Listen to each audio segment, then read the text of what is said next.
नमस्कार, देश की बात में हाजिर हैं पहले बात चुनावी राज्य उत्तर प्रदेश से, जहां राजनीति और गठबंधन की सियासत गरमाई हुई है।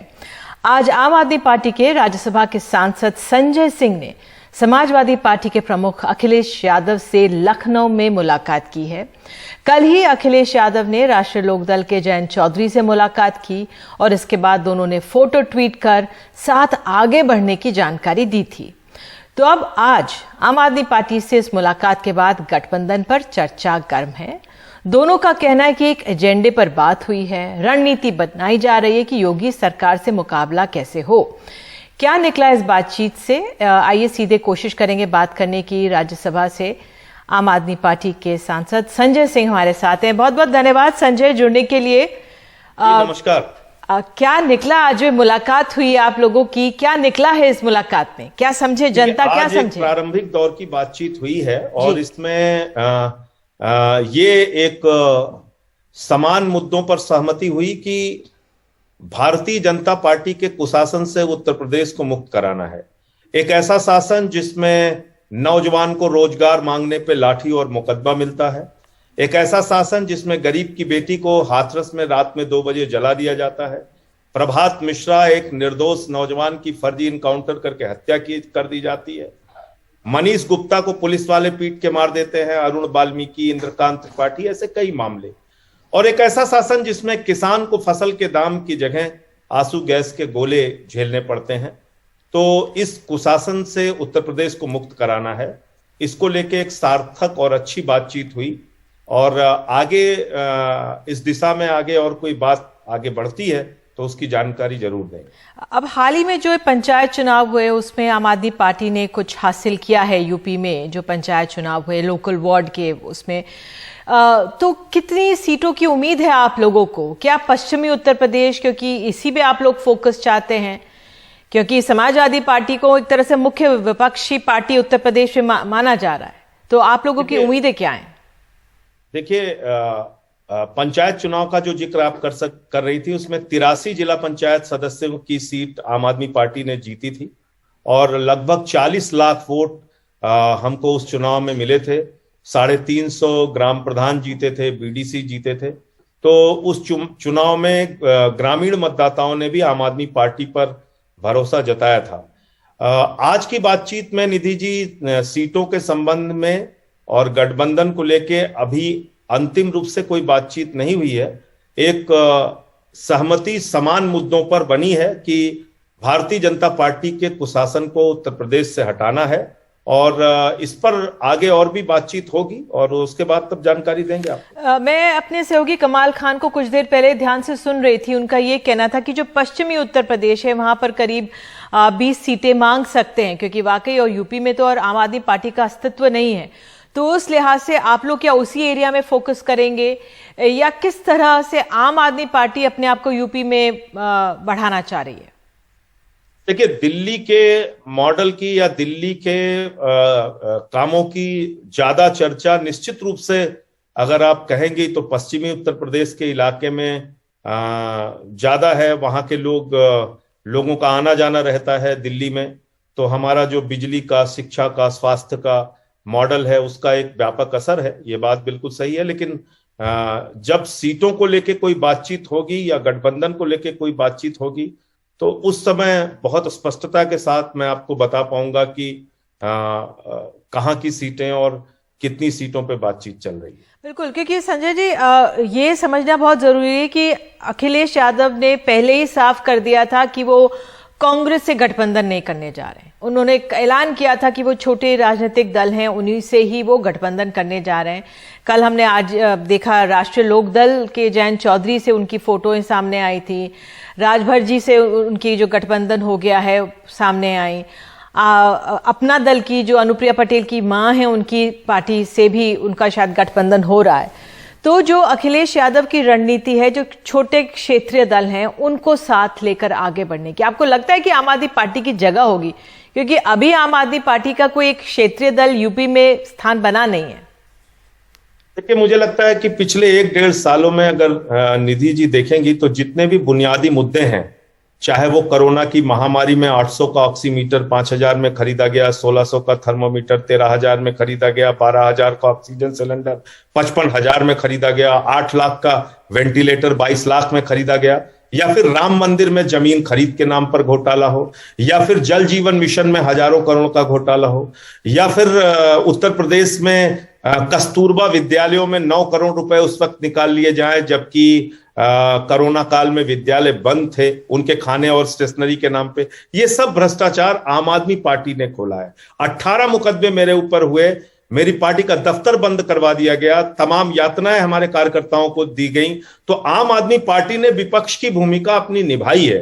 अब मैं आपसे सिर्फ इतना ही कह सकता हूं कि मुख्य विपक्षी पार्टी समाजवादी पार्टी है और उसके मुखिया अखिलेश यादव जी सभी दलों से बातचीत कर रहे हैं। क्या फैसला लेंगे, किस तरह से किस पार्टी को कितनी सीटें देंगे, इसके बारे में उन्हीं को फैसला लेना जी। लेकिन अब बीजेपी से मुकाबले पर क्या बातचीत थी? क्योंकि अगर एक तरफ राम मंदिर सामने आकर खड़ा हो जाता है तो तमाम जो मसले हैं, मुद्दे हैं, वो एक तरह से गायब हो जाएंगे। किस तरह से पार पाएंगे? देखिए, राम मंदिर पे तो ये लोग एक्सपोज हो चुके हैं निधि जी। देखिए, राम मंदिर के नाम पर इन्होंने लोगों की आस्था के साथ खिलवाड़ किया है और हजारों करोड़ का चंदा लोगों ने जो अपना पेट काट के गहना बेच के माताओं बहनों ने दिया था, उसके नाम पर तो ये लूट और भ्रष्टाचार कर रहे हैं। आज प्रभु श्री राम की बात ये लोग करते हैं, वहां कोई मंदिर में चला जाए वो इनको पसंद नहीं। तो भारतीय जनता पार्टी क्या मंदिर की गेटकीपर बन गए आदित्यनाथ जी? आज उत्तर प्रदेश में इनके पास कोई मुद्दा नहीं है निधि जी। ना ये शिक्षा की बात कर रहे हैं, ना ये रोजगार की बात कर रहे हैं, ना किसान के फसल की दाम की बात कर रहे हैं, ना माताओं बहनों की सुरक्षा की बात कर रहे हैं, ना उद्योग धंधे की बात कर रहे हैं। लोग गन्ना कर रहे हैं, ये जिन्ना कर रहे हैं। पूरे चुनाव में इनके पास कोई नेता नहीं है, ये पाकिस्तान के नेता के नाम पे चुनाव लड़ रहे हैं। ठीक है संजय जी, आखिरी सवाल में आपसे कुछ भी नहीं है गिनाने के लिए। ठीक है, ये आप आरोप लगा सकते हैं, लेकिन बीजेपी की अपनी रणनीति। आखिरी सवाल, जिस तरह से पश्चिमी यूपी में किसानों का मुद्दा इतना गर्म था और सरकार समझ गई होगी कि पेचीदा मामला है, इसलिए उन्होंने जो 3 कानून है, कृषि कानून, वापस ले लिए और उसको उसके आगे भी बढ़ गए। आज उसकी आधिकारिक घोषणा भी हो गई। क्या आपको लगता है कि विपक्ष का जो धार था या जो वार का धार वो अब समाप्त हो गया है? इससे जो किसानों का गुस्सा है वो अब शांत हो गया होगा? आप विपक्ष के धार और वार की बात कर रही हैं निधि जी। किसानों के मन में अभी भी कितनी पीड़ा है आप उनसे जाके पूछिए। 750 से ज्यादा किसानों ने अपनी शहादत दी इस आंदोलन में।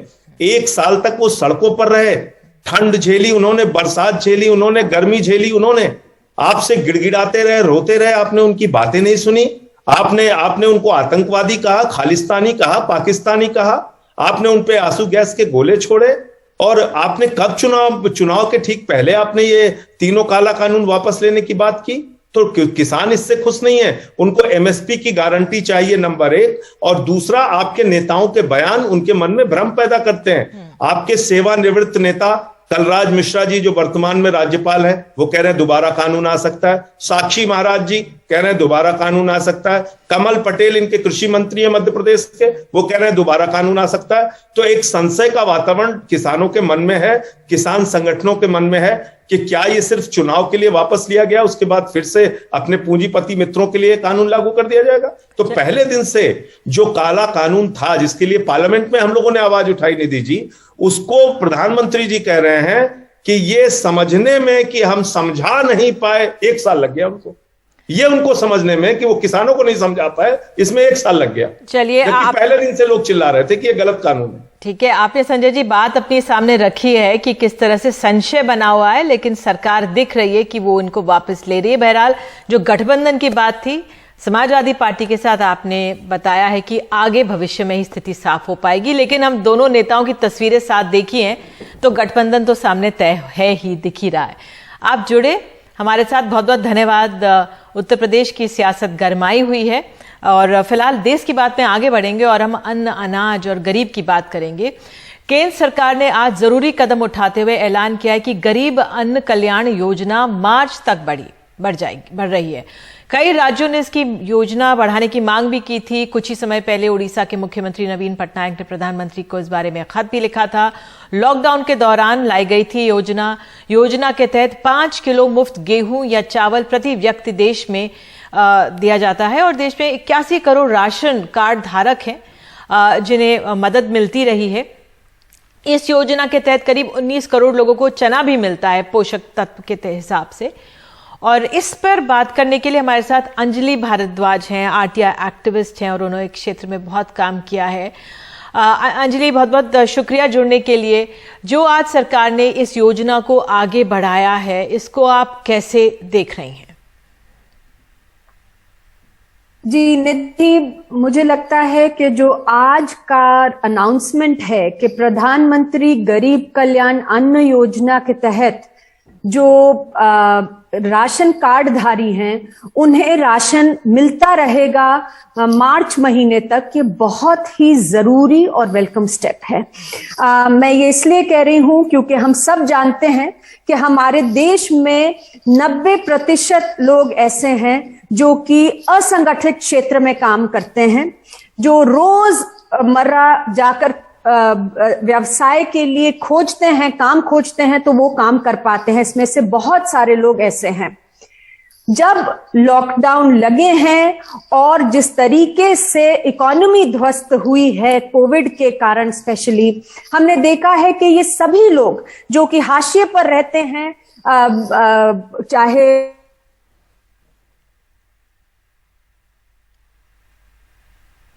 तो हम अंजलि को सुनने की कोशिश करें। हम बता दें कि हमारे देश में 81 करोड़ लोग राशन का उनके पास राशन कार्ड है, लेकिन एक बहुत बड़ी आबादी जिनके पास राशन कार्ड नहीं है और ऐसे लोग हैं जो इन लोगों के प्रति जिनके पास राशन कार्ड ही नहीं है उनका ध्यान रख रहे हैं। आपकी आवाज चली गई थी अंजलि, तो आपकी चिंता उन लोगों को लेकर है जिनके पास राशन कार्ड ही नहीं है। कितनी बड़ी आबादी है और राज्यों से आपको क्या डिटेल्स मिल रही हैं? देखिए, जब सरकार ने ये डिसीजन लिया है कि पीएमजीकेवाई को बढ़ाया जाएगा, इसका मतलब स्पष्ट है कि सरकार जानती है कि लोगों में कितनी ज्यादा समस्या है भूख की, और अनएम्प्लॉयमेंट के जो हमारे पास अभी तक अंदेश आ रहे हैं, आंकड़े जितने भी आ रहे हैं बहुत ही गंभीर हैं। और अगर हम स्टडीज को भी देखें तो अभी हाल ही में जो स्टडी आई थी उसमें लिखा है कि 23 करोड़ लोग हमारे देश में कोविड के बाद गरीबी रेखा से नीचे चले गए हैं। 80 करोड़ लोग हैं देश में जिनके पास राशन कार्ड है, लेकिन 140 करोड़ लोगों में से 80 करोड़ का केवल राशन की जरूरत नहीं है। बहुत लोग और हैं जिनको की राशन की जरूरत है, करोड़ों लोग। माइग्रेंट वर्कर्स जो प्रवासी मजदूर हैं, ज्यादातर उनके पास राशन कार्ड नहीं होता है क्योंकि वो एक दूसरी राज्य में जाकर रहते हैं, उनके पास डॉक्यूमेंट्स नहीं होते राशन कार्ड बनवाने के लिए, वो छूट जाते हैं राशन की स्कीम से। उसी तरीके से जो होमलेस वर्ग है, जितने भी लोग हैं जिनके पास डॉक्यूमेंट सही से नहीं हो पाते क्योंकि वो गरीबी रेखा से नीचे रहते हैं, वो प्रूव नहीं कर पाते हैं अपने डॉक्यूमेंट्स के जरिए से, वो सारे छूटे हुए हैं फूड सिक्योरिटी नेट से, नेशनल सिक्योरिटी एक्ट के। तो बहुत जरूरी है कि सरकार ऐसे लोगों के लिए कदम ठोस उठाए। बल्कि सुप्रीम कोर्ट ने भी इस बात का संज्ञान लिया था जब suo motu migrant workers case हुआ था, तो सुप्रीम कोर्ट ने कहा कि सरकार की जिम्मेवारी है, सरकारों की जिम्मेवारी है कि कोई भूखा ना सोए। केंद्र सरकार ने आत्मनिर्भर स्कीम शुरू की थी पिछले साल, पर केवल 2 महीने राशन देके बंद कर दिया गया है।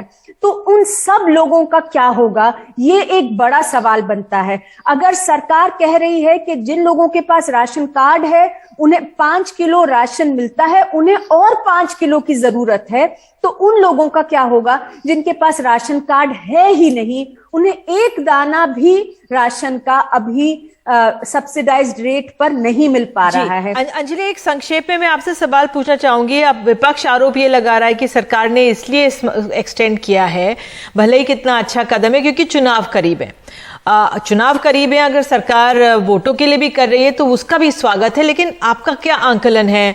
उत्तर प्रदेश हो और अगर हार्टलैंड की बात करें, मध्य प्रदेश, बिहार, पंजाब में तो फिर भी मेरे ख्याल से ठीक होगा स्थिति, लेकिन क्या आंकलन है आप लोगों का, क्या जानकारी मिल रही है? देखिए, बहुत ही गंभीर समस्या बनी हुई है जमीन पर। जहां पर भी अभी हम लोग ने हाल ही में हंगर सर्वे किया, और सर्वे 4000 लोगों का किया, अलग अलग 11 राज्यों के अंदर, यूपी में, गुजरात में, 11 राज्यों में किया। उसमें स्पष्ट समझ में आ रहा है, लोग कह रहे हैं, 64% लोग कह रहे हैं कि उन्होंने अपनी दाल की कंजम्पशन कम कर दी है। 73% लोग ये कह रहे हैं कि उन्होंने अपने हरी सब्जियां कम कर दी हैं खानी। 27% लोगों ने कहा कि हम बिना 2 वक्त की रोटी खाए हुए सो रहे हैं, क्योंकि ना काम है, और जिस तरीके से इन्फ्लेशन बढ़ी हुई है, दाम बढ़े हुए हैं, ना केवल पेट्रोल डीजल के दाम पर, अगर आप खाने की कुकिंग ऑयल को देख लीजिए, मस्टर्ड ऑयल को देख लीजिए, पिछले साल के ही कंपैरिजन में डबल हो गया है प्राइस। 200 रुपए लीटर बन रहा है। लोग कह रहे हैं कि वो पानी में तड़का लगा के खाना खा रहे हैं, और इतने लोग हैं वो कह रहे हैं बच्चों ने दूध देखा ही नहीं है 1.5 साल में, पिछले 2 साल में। तो इतनी गंभीर स्थिति है। ऐसे में बहुत जरूरी है कि सरकार अपनी जो उनकी मॉरल ऑब्लिगेशन है उसको फुलफिल करे, और ये हमारे कॉन्स्टिट्यूशन में लाइफ विद डिग्निटी के हमें अधिकार है।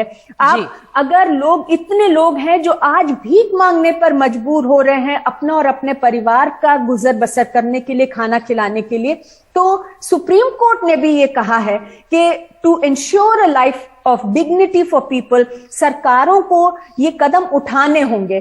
और ये बात शायद सही है कि चुनावों को आ रहे हैं, उनको, उनके मद्देनजर शायद ये कदम उठाया गया है, पर मुझे लगता है कि ये कदम जरूरी है, लेकिन किसी भी तरीके से ये सफिशिएंट नहीं है, क्योंकि जब तक ऐसे लोग जिनके पास राशन कार्ड नहीं है, जो गरीबी रेखा के नीचे रहने पे मजबूर हैं, जब तक उनके पास राशन नहीं पहुंचता, तो हम देखते रहेंगे कि जैसे यूपी में जो गुड्डी देवी थी और उनके बच्चे 5, वो किस तरीके से भूख का शिकार थे, स्टारवेशन में थे, और अस्पताल में कितने दिन उनको रहना पड़ा just to be able to survive.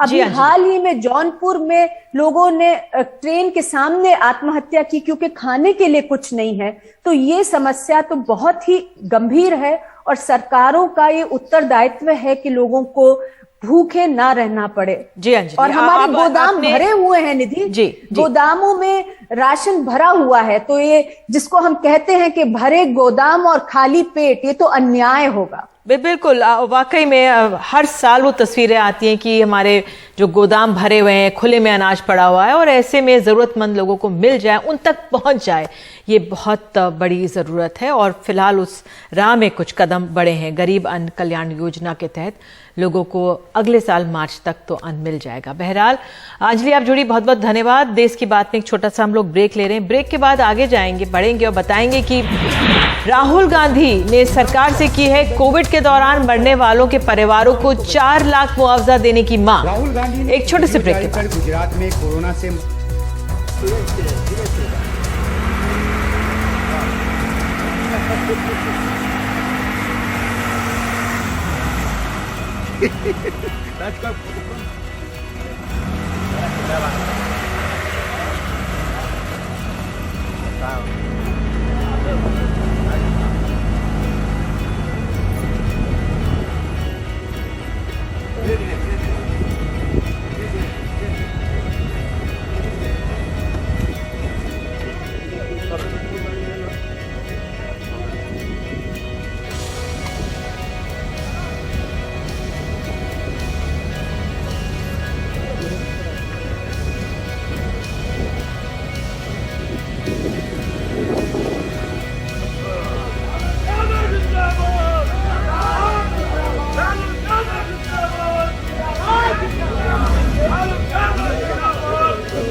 Congress party ने कोरोना में मरने वाले हर व्यक्ति के परिजन को 4 लाख रुपए मुआवजा देने की मांग की है। राहुल गांधी ने एक वीडियो जारी कर इस मांग पर जोर दिया है। कांग्रेस का आरोप है कि कोरोना से मरने वालों की असल तादाद छिपाई जा रही है। कोविड के समय ना उनको हॉस्पिटल बेड मिला, ना उनको ऑक्सीजन मिला, ना उनको वेंटिलेटर मिला। राहुल गांधी ने एक वीडियो जारी कर गुजरात में कोरोना से मरने वालों का मुद्दा उठाया है। आरोप लगाया है कि गुजरात सरकार मौत की असल तादाद छिपा रही है और मरने वालों को मुआवजा भी बस 50,000 दे रही है। तो जब आपने उनकी मदद करनी थी, अस्पताल में मदद करनी थी, तो आप नहीं थे। और जब परिवार में किसी की मृत्यु हुई, 10-15 लाख रुपए उनका बर्बाद हुआ, और जब उनको कॉम्पेंसेशन की जरूरत है, तब भी आप नहीं है।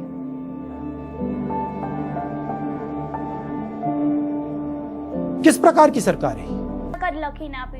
कांग्रेस की तरफ से जारी इस वीडियो में गुजरात में कोरोना पीड़ितों की त्रासदी दिखाई गई है। यहाँ अस्पताल, ऑक्सीजन और वेंटिलेटर की कमियों की बात करते हुए बीजेपी सरकार को घेरने की कोशिश की गई है।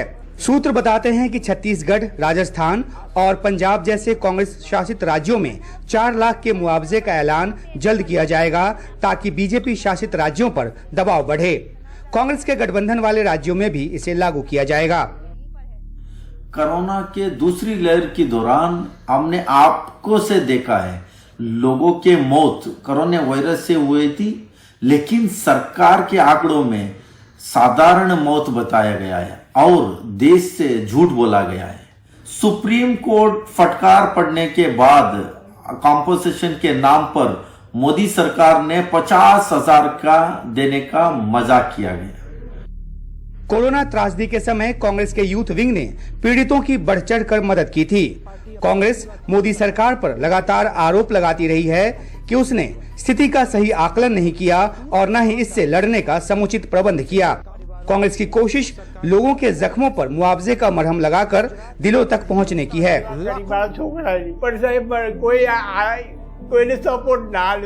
नई दिल्ली से उमाशंकर सिंह, एनडीटीवी इंडिया। और देश की बात में आगे है, मध्य प्रदेश में घुटने तोड़ने की राजनीति रामधुन तक कैसे पहुंच गई। एक ब्रेक के बाद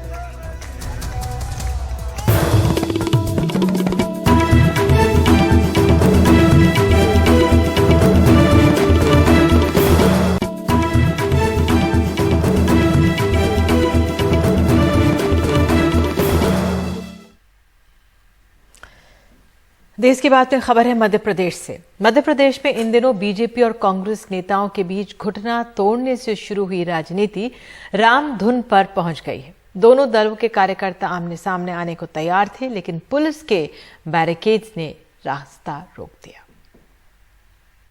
नहीं करना। दिग्विजय सिंह आया था, कुछ करके गया है, और खड़े हो भी मत जाना। हाँ, कांग्रेस का आदमी इधर आया तो घुटने तोड़ दो।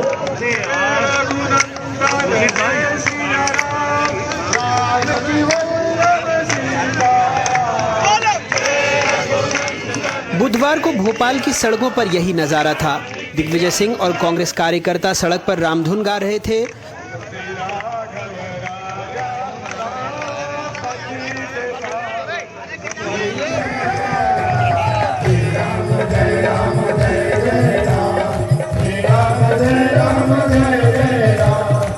तो बीजेपी नेता रामेश्वर शर्मा अपने घर में।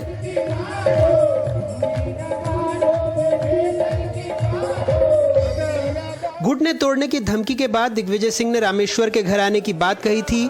कांग्रेस कार्यकर्ता पोस्टर बैनर लेकर आ भी गए। पहले तो रामेश्वर ने निमंत्रण दिया, लेकिन बाद में पुलिस ने कांग्रेस कार्यकर्ताओं और रामेश्वर शर्मा के घर को बैरिकेड से घेर लिया। पहले तो आमंत्रण देते हैं, फिर पुलिस को आगे करते हैं। यही भाजपा है, उनमें साहस नहीं है। जो धौंस दपट और हिंसा का रास्ता अपनाते हैं, ये सबसे बड़े कायर होते हैं। मैं सत्ता की किसी भी कुर्सी पर नहीं बैठा हूं। एक जनप्रतिनिधि मुझसे बड़ी हैसियत में वो हैं, उनको कैबिनेट मंत्री का दर्जा है, उन्हें आना नहीं था, उन्हें रामधुन में सम्मिलित नहीं होना था, क्योंकि रामधुन में अगर वो सम्मिलित हो जाते तो दूसरे धुन के लोग उनसे नाराज हो जाते, इसलिए वो रामधुन में नहीं आना चाहते थे। इसलिए उन्हें जानबूझ के योजना से रामधुन से दूरी रहकर अपना काम करने की कोशिश की, लेकिन बाकी काम राम करो। पुलिस ने रामेश्वर शर्मा के निवास की तरफ आने वाले तीनों रास्ते बैरिकेड्स लगाकर बंद कर दिए। हालांकि रामेश्वर शर्मा ने रामधुन के लिए अपने निवास को खूब सजाया, झंडे, टेंट और स्वागत द्वार बनाया। कहा गया था कि कांग्रेस कार्यकर्ताओं के लिए नाश्ते का इंतजाम होगा, रामचरितमानस भेंट करेंगे। नाश्ता रामेश्वर शर्मा के घर तो नहीं मिला, हाँ अपने दफ्तर में दिग्विजय सिंह ने कांग्रेस कार्यकर्ताओं को लड्डू जरूर खिलाया। भगवान श्री राम आस्था के केंद्र तो हैं ही, लेकिन भारतीय राजनीति में उनका नाम सियासत के लिए भी इस्तेमाल होता है। और यही वजह है कि भोपाल की सड़कों पर रामधुन पर रार मची हुई है बीजेपी और कांग्रेस के बीच। भोपाल से कैमरा पर्सन रिजवान खान और राजू बाथम के साथ अनुराग द्वारी, एनडीटीवी इंडिया। दिल्ली और एनसीआर में प्रदूषण को लेकर सुप्रीम कोर्ट ने आज एक बार फिर से सख्ती जताई है। सुप्रीम कोर्ट ने कहा है कि सरकार और नौकरशाही को इसका हल निकालना होगा। दिल्ली और एनसीआर में प्रदूषण को लेकर सुप्रीम कोर्ट लगातार सख्ती दिखा रहा है। अब सुप्रीम कोर्ट ने कहा है कि फिलहाल तेज हवाओं ने बचा लिया है, लेकिन ये ईश्वर का काम है। हालात बिगड़ने के बाद नहीं, पूर्वानुमान से काम करना चाहिए। आंकड़ों के आधार पर वैज्ञानिक तरीके से हल निकाला जाए। हर साल ये मुसीबत क्यों झेलें? दुनिया को क्या संकेत दे रहे हैं? वहीं सुप्रीम कोर्ट ने पराली जलाने के मामले पर भी सरकारों और अफसरों को आड़े हाथ लिया। सुप्रीम कोर्ट ने कहा कि यूपी के गोवर्धन मॉडल की तरह योजना बनाई जा सकती है। दरअसल मथुरा जिले में प्रशासन किसानों से पराली लेकर गौशालाओं में भेजता है और किसानों को मुफ्त में वेस्ट डिकम्पोजर देता है, जिससे खेत में खाद बन जाती है। कृषि विभाग मथुरा के द्वारा 22,500 वेस्ट डिकम्पोजर का वितरण निःशुल्क किसानों को किया गया, घर घर जाके, और उसे 200 लीटर पानी में घोल बनाकर कैसे फसलों पे छिड़काव करना है उसका एक प्रयोग विधि भी बताया गया। हमारे कर्मचारियों के द्वारा मेला और गोष्ठियों के द्वारा भी किसानों को जागरूक किया गया कि आप लोग पराली न जलाएं, क्योंकि पराली से कई तरह की समस्याएं आप लोगों को दिखाई दे रही है। सुप्रीम कोर्ट ने फिर साफ किया है कि हर साल की समस्या पर सरकार और नौकरशाहों को कदम उठाना होगा। सुप्रीम कोर्ट ने एक बार फिर साफ कर दिया है कि वो नौकरशाहों और सरकारों को तब तक चैन से नहीं बैठने देगा जब तक दिल्ली और एनसीआर में हर साल फैलने वाले इस जहरीले प्रदूषण का स्थायी हल ना निकल जाए।